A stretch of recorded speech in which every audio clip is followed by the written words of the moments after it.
Target on Air. Target on Air.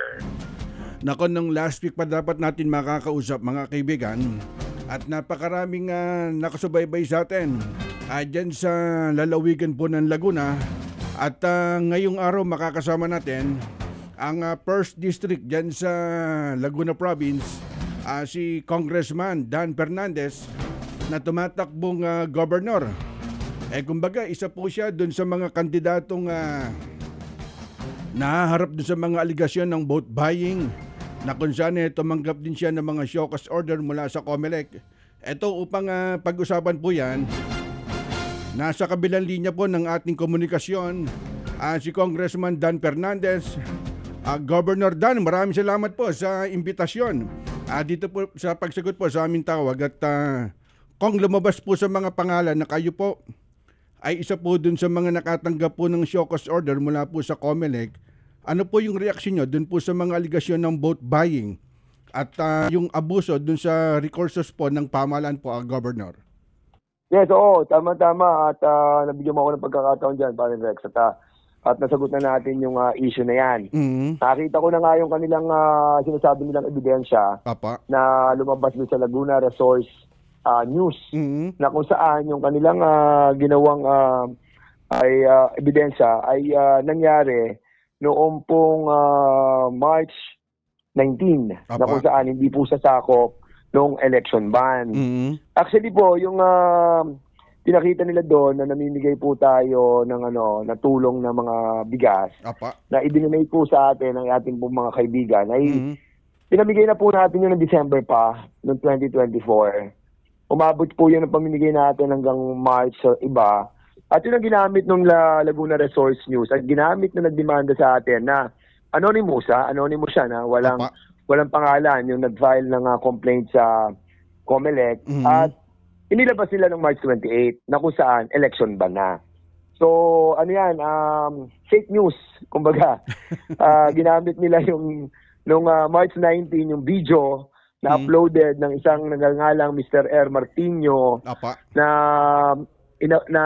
nilive niya yon nung March 19. Pero ang ginawa nung Laguna Resource News na fake news group ay tayo daw ay namigay noong March 28. Kaya nung sinagot na natin yan, nag-live din tayo. Kasi noong ko lang din natanggap yung show cause order at pinaliwanag na po natin sa COMELEC na fake yung kanilang in-upload na paninirang puri sa atin. At nung last week tinalakay ko yun, may nag-send din sa aking Viber. Ito ba yung mga video na in-slice, kumbaga in-edit para kumbaga para malinlang ang tagalalawigan po ng Laguna, Governor? Yes, opo. Ano yan po, yung mga splice din po ng mga video na kumbaga ay nilalagay nilang date yung pag-upload na isinakto nila doon sa araw na bawal na mamigay. Tayo naman, last year pa, sa trabaho naman po natin na tumulong tayo sa pamamagitan ng pamimigay ng mga pangangailangan ng ating mga kababayan, ginagawa naman po natin yan taon-taon. At hindi po tayo lumabag sa election ban. Yung alam, may mga tao at mga fake news na talagang yun ang ginagawa po nila upang makapanira po ng puri ng isa pong naglilingkod sa bayan. At ano po naging reaksyon ng taga-suporta nyo nung mabalitaan po itong fake news na kumakalat laban po sa inyo? Kasi nung una po na merong ang show cause order, hindi natin alam kung ano. At nung pinadala na sa atin yung splice na video na ginamit ng Laguna Resource News, saka alam ko Laguna News Update, ganun din yan yung mga mga Laguna News Update na yan, yung mga kinreate lang para siraan po tayo.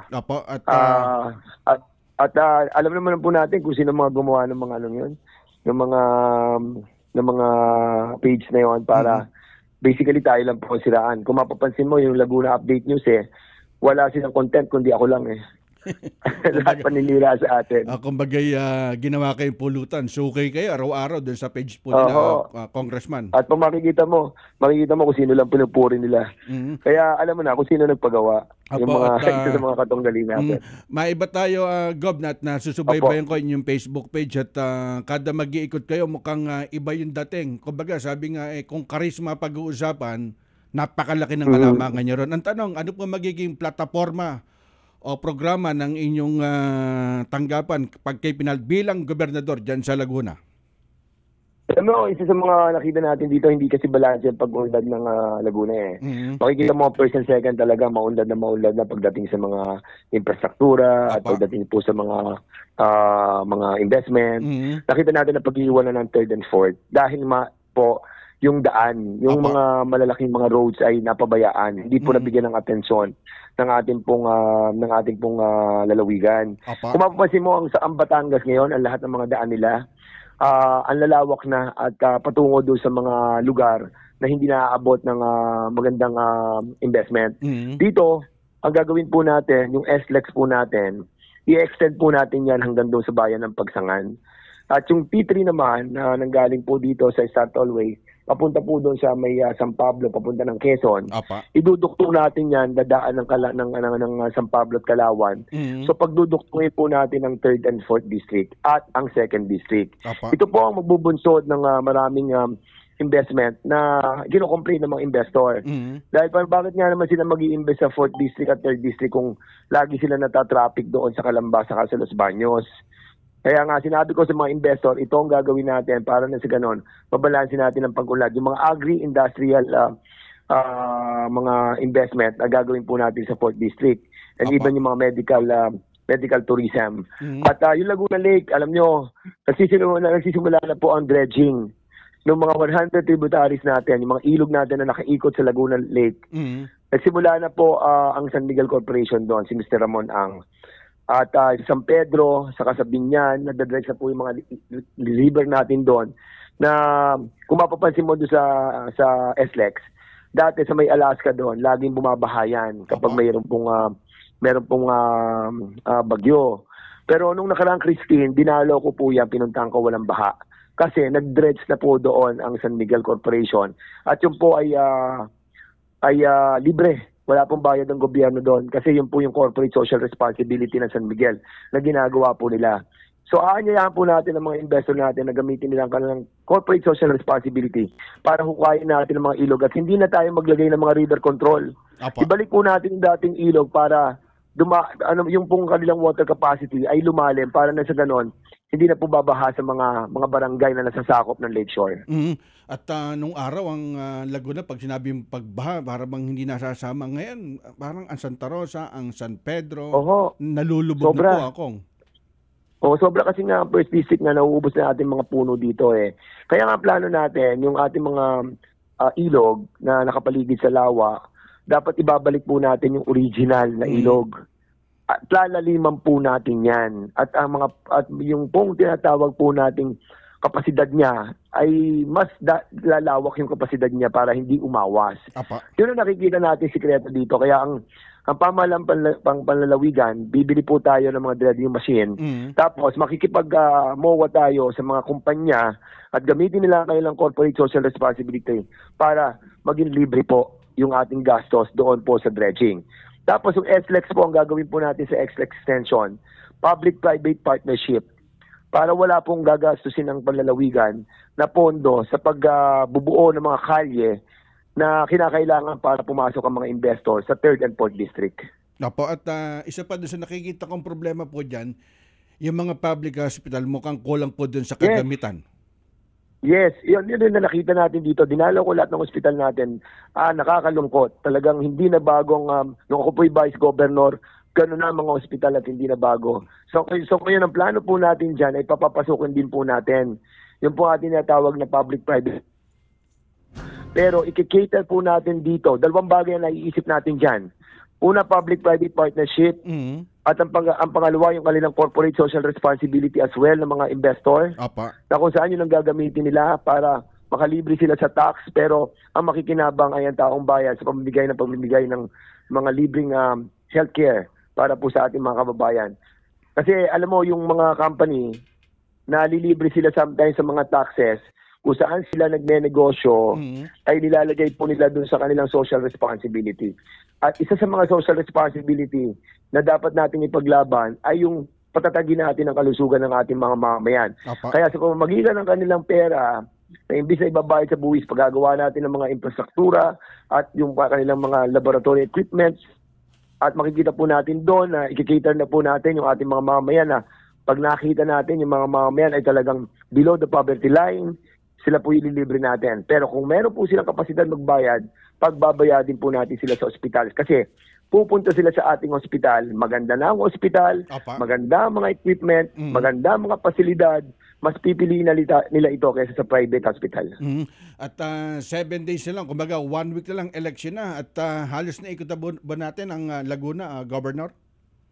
Opo. At kapag yan po ay binigay sa atin ng Ama na lumikha ng langit at lupa na tayo po ay maglingkod, ay ipakikita po natin ang unang-una yung kalusugan na yan. At kailangan po natin itong mga hospital na to ay ma-upgrade lahat.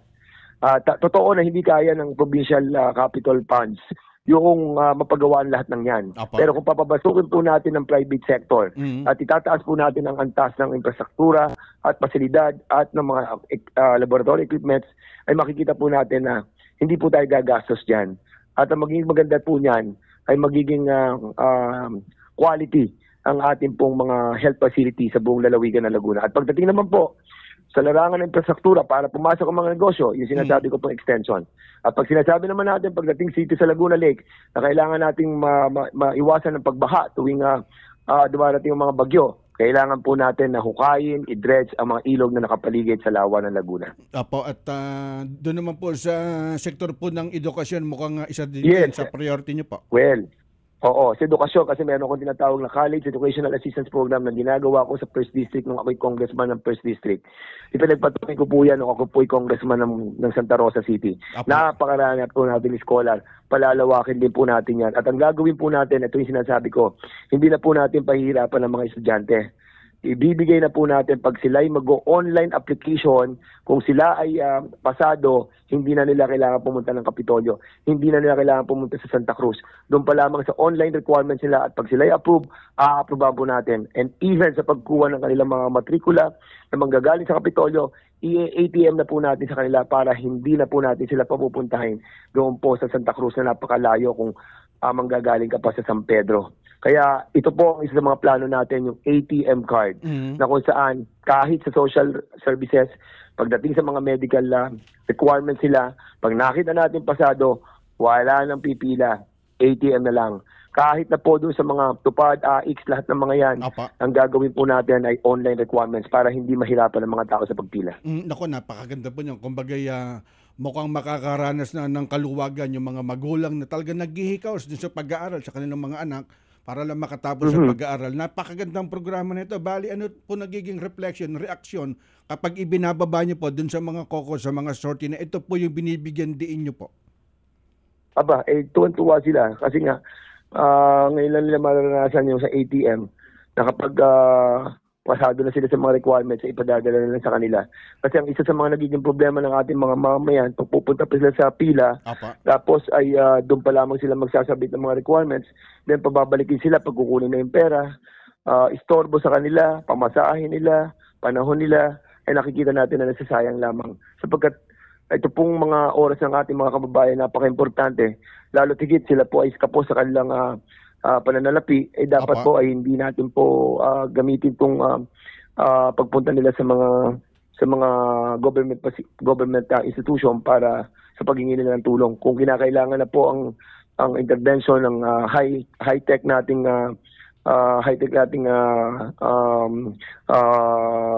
programa ay ibigay natin sa ating mga mamamayan para hindi na po sila mahirapan.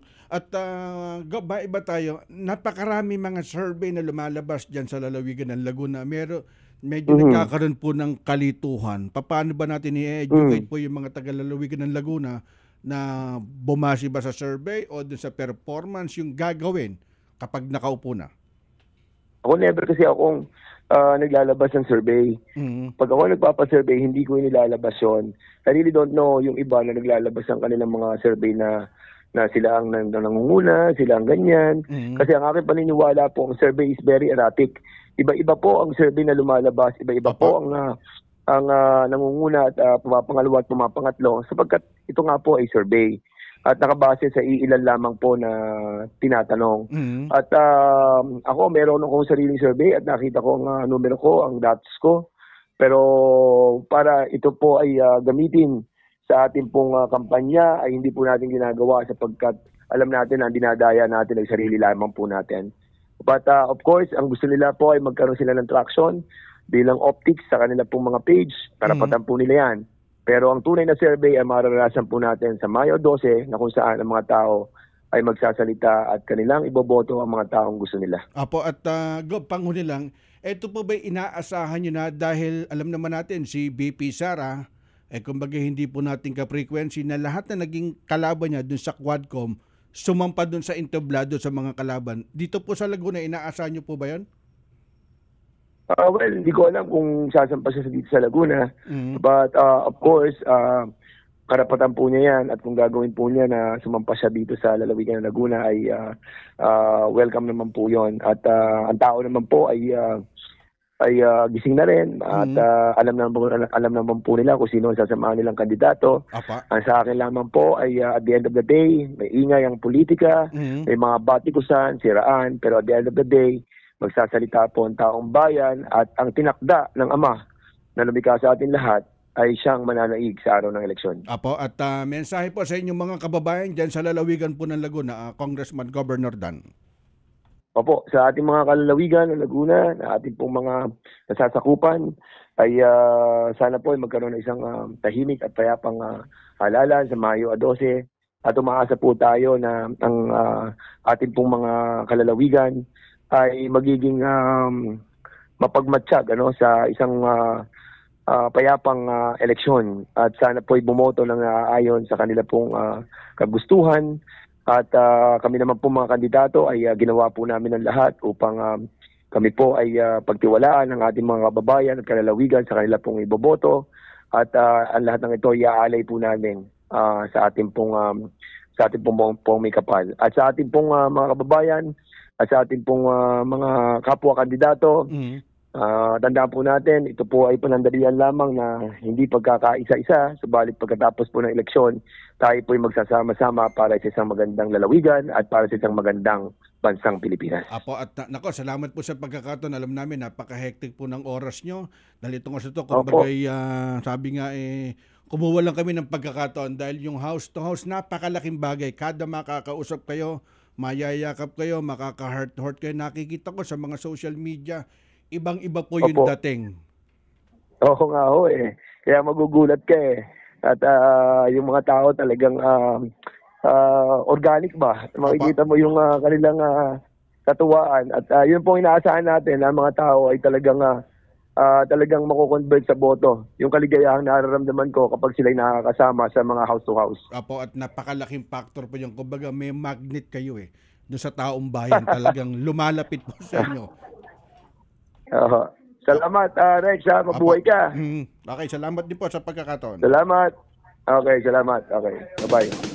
Anong mga batas ang kailangan ng taong bayan? Anong mga proyekto ang nakapila para sa distritong kanilang nasasakupan? Ang mga kasagutan sa inyo sa House Represent dito sa Target on Air. Nako, napakaraming mga comment dito. Nako, late sayang.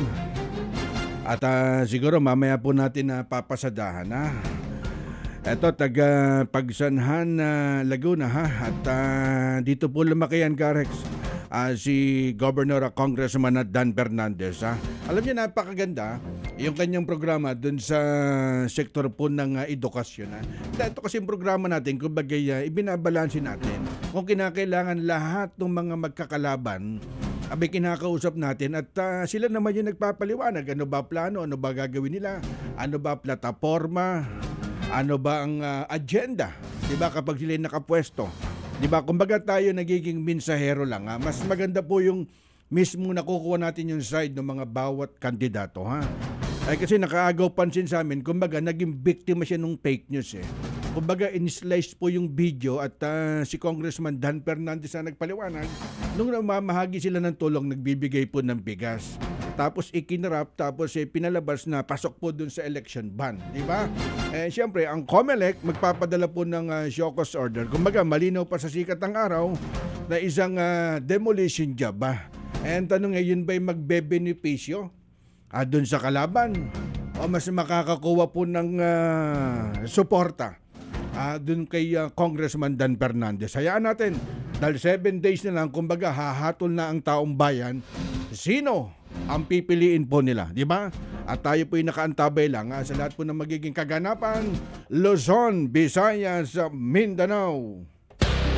Target on Air, Halalan 2025 Special Coverage. Reports at updates ng halalan ihahatid sa inyo ng Target on Air. Halalan 2025 Special Coverage ng Target on Air.